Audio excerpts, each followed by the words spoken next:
Africa, historically, sub-Saharan Africa has been fundamental to the global prosperity of the advanced countries. Okay? And Africa had a role to play. It has a role as a raw material producer.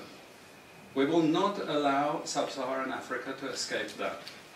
Okay, we do everything to keep sub-Saharan Africa where it is, also impoverished. It's absolutely vital for the prosperity of everyone else. So let's get clear about that. Hey, call me Louis. This is my sport. Louis Pet.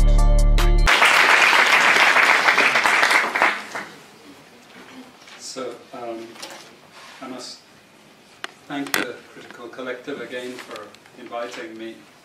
I thought they never would after the last bad thing that I said. I must have upset lots of people, I'm sure. Every time I make a presentation I upset lots of people, but never the Critical Collective, so we must be thinking alike.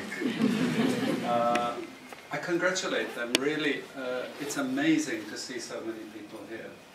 And I also congratulate scholars for linking again with Critical Collective. It's been some time, and I hope this partnership continues and flourishes, because this is just amazing to see the number of people. I have to apologize for two things.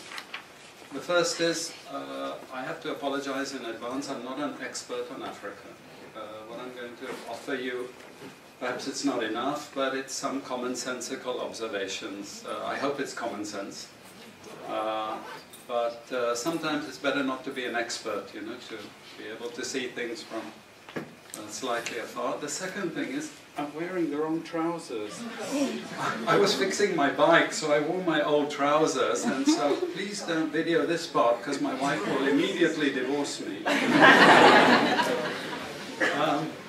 Okay, so what I'm going to try and do is just give you some charts and a couple of tables, just to paint a little bit of a picture that you already know. Okay, so what this presentation is fundamentally designed to say is this. Africa, historically, sub-Saharan Africa, has been fundamental to the global prosperity of the advanced countries. Okay? And Africa had a role to play. It has a role as a raw material producer. We will not allow sub-Saharan Africa to escape that. Okay, we do everything to keep sub-Saharan Africa where it is, also impoverished. It's absolutely vital for the prosperity of everyone else. So let's get clear about that. Okay, and this means all the economic structures, all the global institutions, and the economics we teach everyone is all designed to keep Africa exactly where it is. And whether it is Europe or US or now China, it's always the same. We need Africa to be impoverished, because we need those raw materials and we need them dirt cheap. Okay, so that's the message. It doesn't mean to say that there's nothing Africans can do. Of course there is. Okay, but this is the opposition that they're fighting. This is what it's about. Because if Africa does do something different, I assure you living standards of all those in Europe and North America and Asia is going to fall. Okay? And that is a big price to pay. I assure you that the West is not going to allow that without a big fight. Okay, so this is what it's fundamentally about. What I want to show you is how these structures are operating. It's just 20 minutes, so we can't do very much, but just to give you a little bit of an idea. And why I keep the ideology part there is because we are part of the producers of ideology. At universities and academic institutions, we are complicit in this whole enterprise. Okay, so the job of many Western academics is to convince Africans they have to keep doing what they're doing. Okay, and to show them it's your fault that you're poor. It's not our fault. It's your fault that you're poor. You know, so This is what we do in academic institutions, and I want to show that as well. We just start. This is what it's basically about, so you know what it's about, but I want to just show you the extent to which Africa is specializing in the production of raw materials and basic agricultural goods. We know the basic forces that have caused this underdevelopment. We know it's colonization. I will not discuss that very much because my colleague speaker is going to go into some aspects of this. But I do want to discuss the global economic structures, the global financial institutions, and economic ideology, briefly, to give you a flavor of those. Let me start with this. You can't really see it so easily, but if those of you who are interested, you want the PowerPoint, I'm sure we can make it available to you. But the thing that you really need to see is the top line. Okay? And the extent of dependency is captured by this statistic at the top. Okay? And you compare it with all other income groups, and what you see is essentially in that one statistic how dependent sub-Saharan Africa is on raw material production. Okay? This is the very heart of what makes sub-Saharan Africa beat. Okay? Here, just to have a look at one very important additional statistic, with all this export coming from sub-Saharan Africa, how much does sub-Saharan Africa account for in terms of global trade value? We know there are vast resources coming from there, but look at the bottom line in terms of global trade value. Look at that. 0.5%, 1975, 0.95%, going down to 0.1. To 0.1. Meaning that with all these vast resources being produced, how much are they getting for it? Nothing. Nothing. This is a very significant piece of data. Then I just want to show you what has happened to sub-Saharan Africa, because what we know, and from all studies, no country ever develops without manufacturing. Okay, producing raw materials will not take you anywhere. Producing basic agricultural goods will not take you anywhere. And let's have a look at how much manufacturing activity takes place in sub-Saharan Africa. We can look over the last 15 odd years, 15, 20 years. And we see manufacturing has actually declined as a percentage of the total. This is percentages of total production in sub-Saharan Africa. How much of it is accounted for by manufacturing? So this figure here is 17% of the total. Most of the rest, when we talk of industry, it includes manufacturing, but the bulk of it is mining. Okay? Raw material extraction. This is the bulk of it.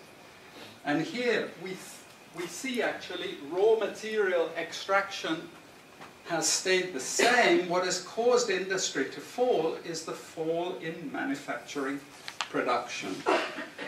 This is deliberate because we will never, as Western economists, as Western policymakers, we cannot afford to allow Africa to industrialize and start producing manufactures. Okay, so we will do everything to stop that. And I'm going to show you how we actually block that. It's obvious in certain ways, but it's less obvious in other ways. Now, we have actually seen periods of rapid growth in sub-Saharan Africa, misleading people, saying, oh, you know, we're now doing much better. And this has happened recently. Recently, I've had students come and tell me, we've done much better now. And you can see growth rates rose quite sharply in recent times. now are starting to go again down. But if you look historically, the same thing happened earlier. Why? Because in these two periods, we had East Asian rapid industrialization processes. So in the earlier period, we had Japan and Korea and Taiwan. Okay, rapid growth, sucking in raw materials from Africa, driving up the prices, and then sub-Saharan African countries grew. Exporting raw materials, they grew. But after those countries finished industrialization, then sub-Saharan African growth rate again fell. Okay, but along comes China. Next wave. Okay, again, sub-Saharan African growth rises, but now China is going down. As many of you now know from the press, China is going down. But sub-Saharan Africa is going down even faster. And we're going to go back to where we were again, with very low prices of raw materials, very low growth rates, and again, the sorts of poverty that we saw once before. Because, bottom line, sub-Saharan Africa is condemned to this role, just the supplier of raw materials, not a manufacturer. Very recent data showing emerging markets that produce raw materials against emerging markets that produce manufactures. And you can see now with the weakness in the global economy, it's the emerging markets, that's the red line, it's those countries that are suffering the most, the emerging markets producing raw materials. They're suffering the most. And here, it translates into their currencies being butchered. Okay? The currencies are collapsing of these countries, and many of them are sub-Saharan African countries. Some of them are Latin American countries, okay, who also rode that same wave. They thought that raw material production was going to save them. But now they're facing terrible problems. And I'm sorry to say, it's just going to get worse in the next 2 years. It's not going to get any better. And this is what it does in terms of gross domestic product. It's the blue line you should look at. It's the blue line compared with the red line. And what we know is that blue line is really going to go down sharply in the next 2 years. Okay, so relative to the rest of the world, sub-Saharan Africa is going to suffer. Again, why? Because it's condemned to this raw material production. This is basically why. How is it condemned to that? Well, the first and most important is the economic structures. After colonization ended, we needed new structures to keep these countries where they were. Okay? And the first of those is aid. Okay? We give them aid. Aid for what? Actually, we give them aid to keep repressive regimes in power. That's all. Okay? We're not giving them aid for much more, except a little bit of infrastructure to make sure those raw materials get to the ports and aren't gotten out of the ground. But for the most part, we give repressive regimes money and power and guns to keep that system going. This is what it's fundamentally about. All the hypocrisy about transparency and democracy and bullshit like that, it's all bullshit. You know? And at least the Chinese don't enter into that bullshit. They say, we don't care about the whole political environment, we just give the money. Okay? And it's for raw material extraction, period. Okay? Number two, and this was a very important one, still is debt. I was telling some of my students today, was it today or yesterday, about Confessions of an Economic Hitman. Do you remember this? Have any of you heard of this one? Confessions of an Economic Hitman. It's a book written by John Perkins, who used to work for a very nebulous opaque bank. No one had ever heard of this bank, but it was formed in the 1950s by the IMF, the CIA, and the American State Department. And it had only one job: to lend money to developing countries that were raw material producers in order to indebt them. Once you are in my debt, I control you. Okay? And this bank had 4,000 employees. But no one ever heard of this bank, you see. But it would go to country after country offering loans. And if the president did not accept the loan, they were killed. And he gives 2 examples of presidents who were killed when they did not accept the loan. You see, the lending is also very important to trap the country. It's very important. It's part of that process. I teach in Suriname.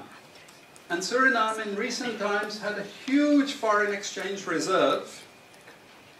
So big they didn't need to borrow money. And then one of my students who was very high up in government, he said, you know, the IMF is trying to convince us to borrow money from foreigners. Why? I thought, duh, you know, sorry about this, but, you know, this is the game. And in the end, Suriname did borrow this money because the IMF said, if foreigners lend to you, then everyone will think Suriname is such a strong economy that foreigners are interested in lending to you. You understand? Before Lula came to power, you know, the previous president in Brazil, Cardoso, his predecessor, took a gigantic international loan. No necessity for taking the loan. Why? Because once I catch you with the debt strings, I hold you forever. You are my prisoner. Okay, so debt has been this huge spider's web which has trapped sub-Saharan Africa and keeps them held there. Aid, debt. We have a third structure which is again not known by many people, but it's something that was put in place and continues to this very day, with no one discussing it. No one says anything about it. It is monopoly buying structures. This is for all raw materials and basic agricultural goods produced by developing countries. There are only 4 or 5 Western multinationals that buy all those goods. And they collude between them. So if you take any major product, these Western multinationals, they collude between them. Even if we go down to banana production, we had a PhD done here at the ISS, and the person showed that the 4 or 5 major multinationals, they collude, and in order to make sure their control is total, what they do is they force all the producers to produce the same uniform banana. You know, the crap you buy in the West and has no taste at all. You go to any developing country, you know how a banana tastes, don't you? There's so many of them, lots of varieties, but we only market 1 or 2 types, so we have control, you see. If you don't produce at the price I want you to produce, I go to the next country. You see, we get control. So these buyers, they impose that control, and they keep pushing the prices down and down and down. Okay, this is the game. No one says anything about it. There are no commissions of inquiry to say, this is illegal, what you're doing. The WTO has nothing to say about this. But sorry to say, you know, if banana prices rose 10 times, especially for people like me who love bananas, okay, I protest. I like my living standards. Okay, it's the same with all the other raw materials, you see. We're all benefiting, we're complicit. We're actually complicit in this because we will protest and shout out if the situation ever changed. Okay, now we come to those international institutions. And I must tell you this from the outset, don't think of them as wicked. IMF, World Bank, WTO. We always think evil creatures, horrible. It's not. It's just economics. It's economic warfare. The rich declare war on the poor. It happens everywhere. It happens in a country. The rich control the government. Of course they do. You really believe you have democracy? Come on. You know, I mean, grow up. This is not about people living in democratic systems. What we have is the rich control. The rich set up these institutions explicitly to control the poor countries. And they don't give them much room for maneuver. Which incidentally, when the IMF starts talking of poverty alleviation, you should also understand that there's another game there also starting to play, which I'm going to come back to later. But what do these institutions do? What does the IMF do? What is structural adjustment about? It's about making sure countries keep producing what we want them to produce.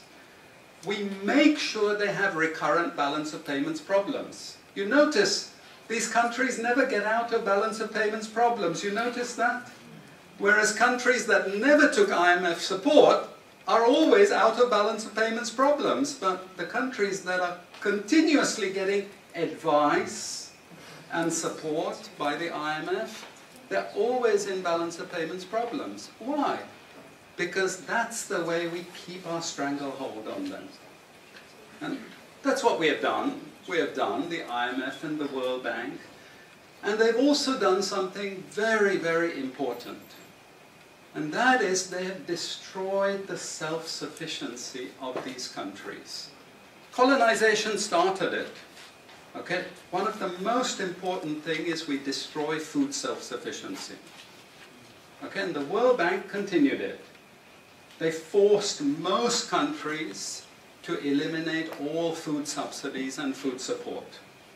Okay? Because once you don't produce your own food, I increase my control over you.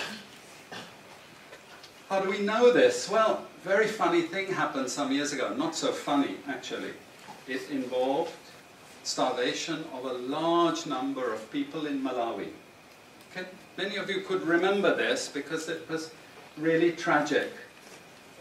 But the Malawian finance minister, who was under terrible threat at the time, suddenly broke ranks and he said, well, you know why we had this famine? Because one of the conditions of the loan given by the World Bank was we destroyed all our grain surplus stocks. Why? Because remember, we want you dependent. 1970s, the US Senate, the US Congress said, we will not allow Latin America to produce their own food. We will start a strategy involving the IMF and the World Bank to destroy food self-sufficiency of Latin America. Then they will indeed be our true backyard. And that's exactly what they've done. Look at all the Latin American countries. Look at them. They used to be food self-sufficient, but they're no longer food self-sufficient. Now here comes the kicker. This is the beautiful part of it. I congratulate them. You know I admire them because they do it so well. Okay? I know it sounds really perverse. But we have now in the WTO something called the Agreement on Agriculture. Okay? You know what that Agreement on Agriculture states? It says, if you don't have any subsidies, you're not allowed to put these subsidies on food. But if you have subsidies and income support for food production, you can keep them. Who has all the subsidies and income support? US, Europe. The largest budgets in the world for supporting their farmers are Europe and US. But the World Bank and IMF have destroyed all those subsidies. You see, all those subsidies have been destroyed. And now we're telling these countries, you don't have subsidies, tough luck. You know? You see, we're keeping them dependent. We're keeping them on a string. I have 5 minutes, so I have to be choosy about what I say next. We have lots of examples in the WTO to really stop Africa industrializing. This is the crucial thing. We cannot allow them to produce manufacturers. It's not difficult. Trust me, it's not difficult. We need nationalist governments We need them committed to industrialization, and it won't take them a decade to move out from where they are. This is the fundamental point. It's not difficult. But this next round of the WTO is designed to block that. If we had time, I would go through all the different things that they're trying to put into place to block anyone else getting on top of the ladder. You've read this book of Ha-Joon Chang, Kicking Away the Ladder. You see, when we become rich, we make sure the others can't climb up the ladder and join us. Okay? And this is what this next Doha round is about. It's to make sure, especially sub-Saharan African countries, do not escape. Since I have about 3 minutes left, I'm going to go to this economic ideology thing, because this is important for academics. You see, we teach, in many cases, garbage, and it doesn't hurt anyone, a lot of this garbage. You know, it's just blah, blah, blah, blah, blah. And we don't know what we have learned, but anyway, we were there at the university, and you got a certificate, and you go away, and you feel you've learned something. But sometimes we teach very destructive things. And no more important than when we're teaching people from developing countries. Okay? And one of those very damaging and destructive things is the doctrine of comparative advantage. It's a lie from beginning to end. It's utter crap. It has been decimated many times, but we keep it in every curriculum. Why? Because it tells sub-Saharan African countries that their destiny is to produce raw materials, you see. And if you produce raw materials, you get rich just like we are in the West. You see, this is the game we're playing. And just for you to be totally confused, we normally build models with it, mathematical models, so you really have no idea what we're talking about. But it seems all very scientific. Then we have the modern version of this is because it's all a failure, we know it's a failure, we now have a new generation of economists saying, it's only a failure because you're all corrupt in your countries. We call that new institutional economics. You've all probably learnt it all, but you didn't know why they invented it. It was invented to tell you the same thing. You should keep producing raw materials. Now, don't be as corrupt as you were before. Nobody ever told you that aid was designed to actually start the corruption process in the first place. Okay, and we need corruption to make sure you're doing all these things. But now we blame the victim. You're poor because it's your fault, basically. And you're poor, stupid, and corrupt, basically. This is the message that we're giving people. We also have many theoretical justifications, but I'm going to say something controversial to end. And she's happy that I'm ending because she has to discipline me. And that is, there are also what I call more enlightened approaches, but which are also potentially destructive for sub-Saharan African development. And this is where I come back to the IMF and the World Bank. You see, now they're all into poverty alleviation. They want you to concentrate on redistributing income, and it's something nice. You're young people, you're socially conscious, you're aware. You don't like all this injustice. So you gravitate towards what we call pro-poor strategies. But actually, I'm sorry to tell you, that is not what Africa needs. Africa needs aggressive industrialization. When China was a communist country and we had equal distribution, who feared China? Who took them seriously? They weren't even the size of the Netherlands. But today, I can't open an internet site, I can't open a magazine, I can't open a newspaper without China, China, China, China.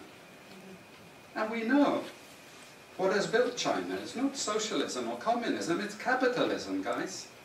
It's manufacturing, it's production. This is what creates employment, this is what created jobs. I'm not pro-capitalist, but this is the reality, and unfortunately, we're now going to get caught with the good cop, bad cop.